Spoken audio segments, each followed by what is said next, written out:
एक ऐसा आदमी जो कभी पाकिस्तान के अंदर 7 साल तक एक दूसरी आइडेंटिटी के साथ जिंदा रहा और वापस लौटकर इंडिया की सिक्योरिटी स्ट्रैटेजी को रीडिफाइन कर दिया।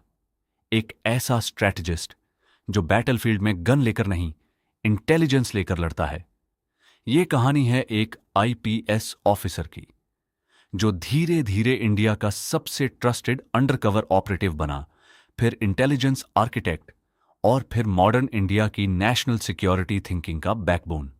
ये कहानी है अजित डोभाल की, और इस कहानी को समझने के लिए हमें वापस जाना होगा उत्तराखंड के एक छोटे से डिसिप्लिन्ड मिलिट्री एनवायरनमेंट में, जहां से शुरू हुआ था एक साइलेंट स्ट्रैटेजिस्ट का सफर।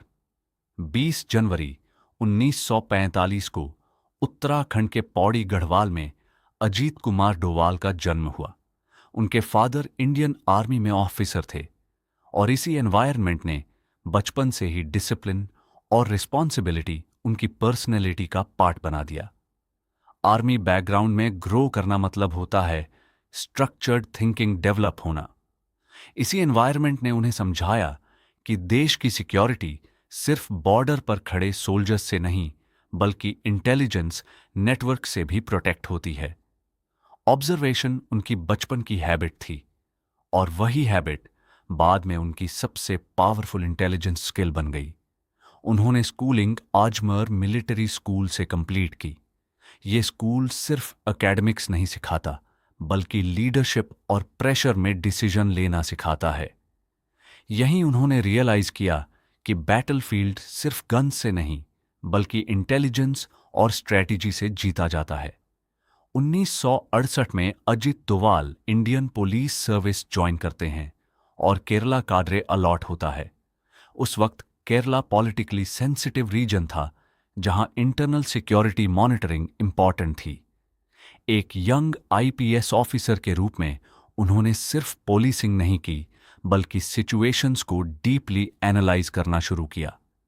सीनियर ऑफिसर्स ने जल्दी ही नोटिस कर लिया कि उनके अंदर स्ट्रैटेजिक थिंकिंग है। इसी वजह से उन्हें इंटेलिजेंस ब्यूरो में शिफ्ट कर दिया गया। इंटेलिजेंस ब्यूरो में एंट्री के साथ ही उनकी जिंदगी कंप्लीटली चेंज हो गई। इंटेलिजेंस ऑपरेशंस का मतलब होता है अननोन टेरिटोरी में काम करना, आइडेंटिटी हाइड करना और एनिमी नेटवर्क्स के अंदर घुसकर इंफॉर्मेशन कलेक्ट करना। अजित डोभाल अब ऑफिशियली इंडिया के सीक्रेट इंटेलिजेंस फ्रेमवर्क का पार्ट बन चुके थे। 1970 के दशक में नॉर्थ ईस्ट रीजन इंसर्जेंसी का सेंटर बना हुआ था। मिजोरम में आर्म्ड रिबेलियन चल रहा था और सिचुएशन कंट्रोल करना चैलेंजिंग हो गया था। इसी समय अजित डोभाल को इंसर्जेंट्स के बीच घुसकर इंटेलिजेंस कलेक्ट करने का असाइनमेंट दिया गया। यह मिशन रिस्की था, लेकिन इसी मिशन ने उन्हें फियरलेस फील्ड इंटेलिजेंस ऑफिसर के रूप में एस्टैब्लिश कर दिया। लेकिन उनका सबसे डेंजरस मिशन अब भी आना बाकी था, पाकिस्तान इन्फिल्ट्रेशन मिशन। पाकिस्तान के अंदर घुसकर इंटेलिजेंस कलेक्ट करना किसी भी ऑफिसर के लिए सुसाइड लेवल ऑपरेशन माना जाता है। लेकिन अजीत डोभाल ने यह चैलेंज एक्सेप्ट किया। वो पाकिस्तान गए, लेकिन अजीत डोभाल बनकर नहीं, एक मुस्लिम आइडेंटिटी के साथ। उन्होंने अपना नाम, एक्सेंट, लाइफस्टाइल और बॉडी लैंग्वेज तक चेंज कर दी।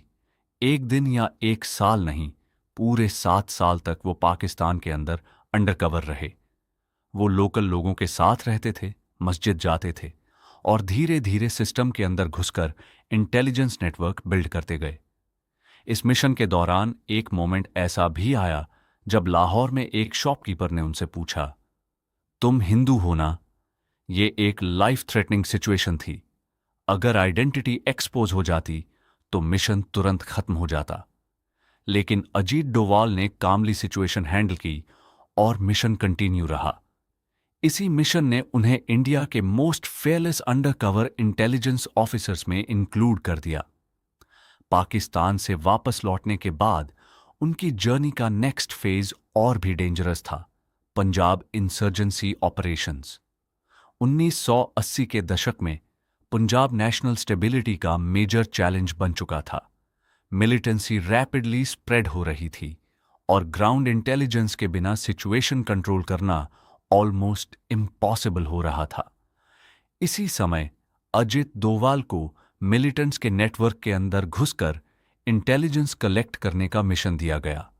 उन्होंने डायरेक्ट कॉन्फ्रंटेशन के बजाय इनफिल्ट्रेशन स्ट्रैटेजी अडॉप्ट की।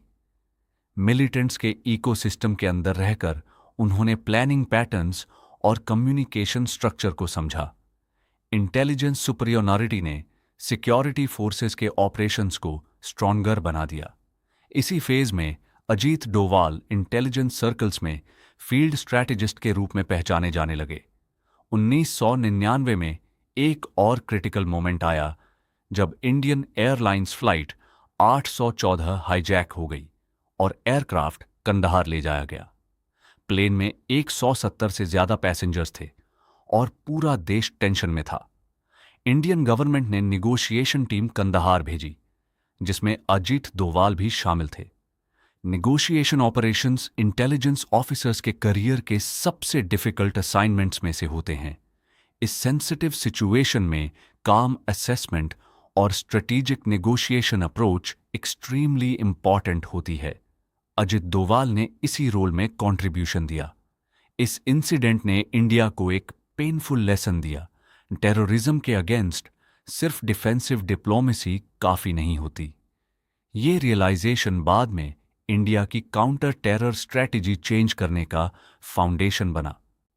टाइम के साथ अजित डोवाल इंटेलिजेंस ब्यूरो के डायरेक्टर बने। ये role national intelligence priorities decide करने का होता है। डायरेक्टर के रूप में उन्होंने इंटरनल सिक्योरिटी मॉनिटरिंग और काउंटर टेरर कोऑर्डिनेशन को स्ट्रेंथन किया।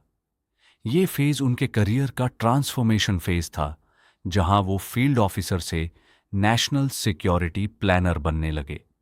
2014 में उन्हें इंडिया का नेशनल सिक्योरिटी एडवाइजर अपॉइंट किया गया। ये पोजीशन प्राइम मिनिस्टर के सबसे इंपॉर्टेंट स्ट्रेटेजिक एडवाइजरी रोल्स में से एक होती है। एनएसए बनने के बाद इंडिया की security thinking gradually defensive posture से प्रोएक्टिव पॉस्चर की तरफ शिफ्ट होने लगी। 2016 में यूरी सेक्टर में टेरर अटैक हुआ, जिसमें इंडियन सोल्जर्स शहीद हुए। देश भर में स्ट्रॉन्ग रिस्पांस की डिमांड थी। इसी एनवायरनमेंट में इंडिया ने cross border surgical strike conduct की। यह ऑपरेशन सिर्फ मिलिट्री एक्शन नहीं था, बल्कि स्ट्रेटेजिक मैसेजिंग भी था। इंडिया अपनी सिक्योरिटी थ्रेट्स को सिर्फ एब्जॉर्ब नहीं करेगा, रिस्पॉन्ड भी करेगा। 2019 में पुलवामा अटैक के बाद इंडिया ने बालाकोट एयर स्ट्राइक कंडक्ट की। ये ऑपरेशन लाइन ऑफ कंट्रोल के बियॉन्ड एयर पावर का यूज करते हुए एग्जीक्यूट किया गया। ये डिमॉन्स्ट्रेट करता था कि इंडिया अपनी काउंटर टेरर रिस्पॉन्स कैपेबिलिटी को ज्योग्राफी तक लिमिटेड नहीं रखेगा। इसी पीरियड में ग्लोबल स्ट्रेटेजिक सर्कल्स में एक टर्म पॉपुलर हुई, डोवाल डॉक्ट्रिन। इस डॉक्ट्रिन का कोर प्रिंसिपल है प्रोएक्टिव इंटेलिजेंस और कैलिब्रेटेड रिस्पॉन्स के थ्रू थ्रेट्स को न्यूट्रलाइज करना।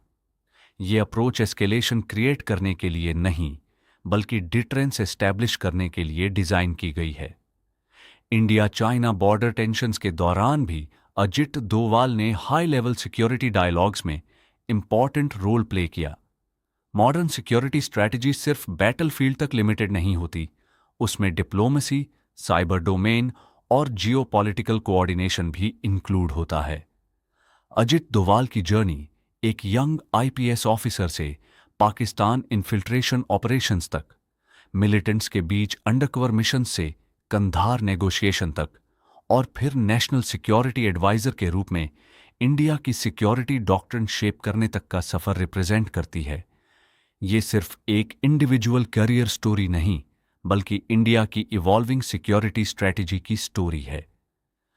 कभी पाकिस्तान के अंदर अननोन आइडेंटिटी के साथ जीने वाले अजित डोवाल आज इंडिया की नेशनल सिक्योरिटी प्लानिंग के सेंटर में खड़े हैं।